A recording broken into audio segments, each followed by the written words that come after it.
Brazzaville et la rumba congolaise. 141 années d'histoire auxquelles se greffe la SAP.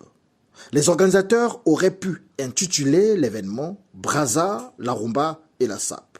Qu'à cela ne tienne, les sapeurs sont déjà là, coachés par Nicolas Bissy dans le hall de l'IFC. Cette exposition est divisée en 3 parties. Nous avons la première partie où nous montrons les grandes figures de la rumba congolaise, ceux qui ont fait de la rumba congolaise et ceux qui continuent à faire cette rumba-là. Donc nous partirons de Polo Kamba jusqu'à arriver aux générations d'aujourd'hui. À côté de ça, il y aura aussi la production phonographique de tous ces artistes de l'ancienne génération des années 40 jusqu'à aujourd'hui. C'est-à-dire que là, nous avons leur vinyle, on va vous montrer leur vinyle, des bantous de la capitale, de Orlus Mabélé jusqu'à nos jours. Mais également, on aura la possibilité également de voir, on a fait ici une représentation d'un vieux salon, c'est-à-dire que comme ça pouvait se passer à l'époque,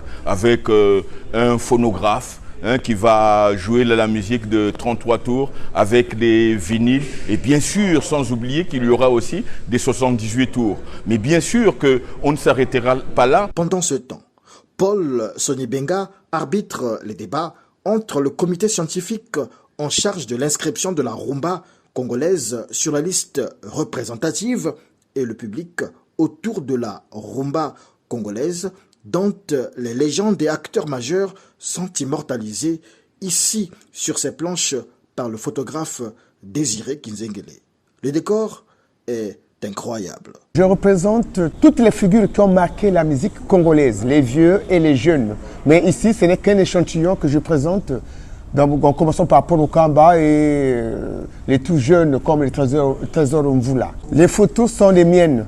Les miennes sont signées Kinzengele, comme je suis Kinzengele, et les autres photos qui ne m'appartiennent pas, je signe doigt réservé, parce que ce n'est pas mes photos. J'ai quelques images ici de Samba Mascotte que je n'ai jamais vu, que je n'ai jamais photographié, Polo Kamba que je n'ai jamais photographié. Eh bien, pour le vernissage, première journée réussie.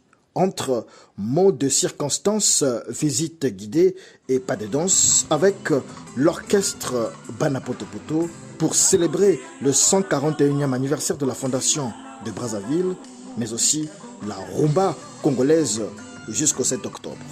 Toutefois, l'expo sur l'histoire de la rumba congolaise restera permanente tout ce mois d'octobre.